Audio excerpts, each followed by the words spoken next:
اب ایک اور اعتراض کہ اللہ رب الجلال نے انسانوں کو جنت کی جب لالچ دی تو اس میں 3 چیزوں کی لالچ دی: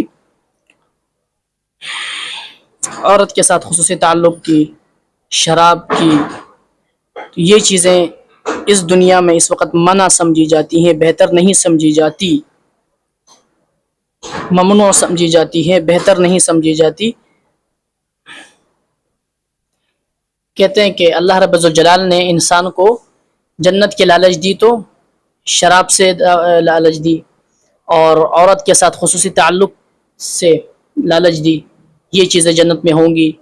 تو کہتے ہیں کہ یہ چیزیں اس وقت اس دنیا کے اندر اس وقت یہ چیزیں بہتر نہیں سمجھی جاتی اور اسے برا سمجھا جاتا ہے. اور اس کے ثبوت کے لیے انہوں نے خود کہا کہ تمہارے مسلم معاشرے کے اندر یہ ہو رہا ہے، تو مسلمانوں کے درمیان. ٹھیک ہے، اب یہ اس وقت آپ چیک کر لیں اس بندے کو. تو میں یہ تو نہیں کہوں گا کہ اسلام سے جاہل ہے، اسلام تو اس سے جاہل ہی ہوگا ہی، کیونکہ یہ عام دنیا سے واقف نہیں ہے. کیا کس نے کہا کہ دنیا کے اندر جو ہے نا یہ عورت کے ساتھ خصوصی تعلق کو برا سمجھا جاتا ہے؟ کوئی نہیں سمجھتا. اس طرح تو اگر آپ کی یہ بات مانی جائے تو پھر کھانا بھی برا ہے، پھر پانی پینا بھی برا سمجھا جائے گا. اصل چیز یہ ہے کہ دنیا کے اندر کوئی عورت کسی مرد کے ساتھ غلط طریقے سے تعلق قائم کرے گا وہ چیز بری ہے. ورنہ ہمارے ہاں تو نکاح ہے ہی اس لیے. نکاح کے بعد ہم نے جو اولاد پیدا ہوتی ہے وہ کسی اور طریقے سے تھوڑی، یہی طریقہ ہے اس کے نکاح کیا جاتا ہے. ہم کہتے ہیں کہ ایک طریقے سے کیا جائے،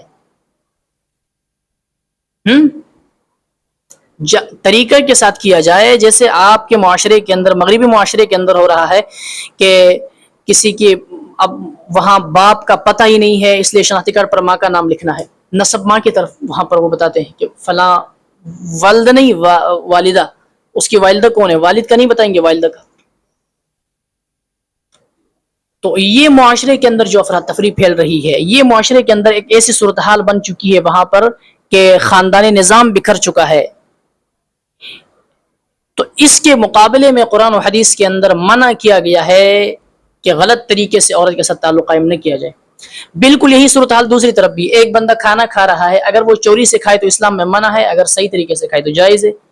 تو اسلام تو چوری کر کے کھانے سے منع کرتا ہے، تو چوری کر کے یہ خواہش پوری کرنے سے بھی منع کرتا ہے. ٹھیک ہے، تو ایسی کوئی بات نہیں کہ اس چیز کو برا سمجھا جاتا ہے، غلط طریقے کو برا سمجھا جاتا ہے. جہاں تک بات ہے شراب کی، تو شراب کو جو برا سمجھا جاتا ہے وہ یہ ہے کہ وہ صحت کے لیے نقصان دہ اور مضر ہے، ہارمفل ہے. اچھا، یہ بات سمجھ آئی. انسانی دماغ اس وقت کام چھوڑ دیتا ہے جب انسان شراب پیتا ہے. تو پھر اس سے پھر معاشرے کے اندر مزید فساد، افراتفری پھیلنے کا خدشہ ہے. افراتفری اور معاشرے میں فساد پھیلنے کا خطرہ ہوتا ہے، اس لیے اس سے منع کیا گیا. تو جنت میں جو شراب کی بات کی گئی ہے اس میں ایسا کچھ نہیں ہوگا کہ وہ آپ کی صحت کو برباد کرے گی، وہ آپ کے دماغ کو خراب کرے گی، ایسی کوئی بات نہیں ہے، اس لیے اس کی اجازت دی جاتی ہے.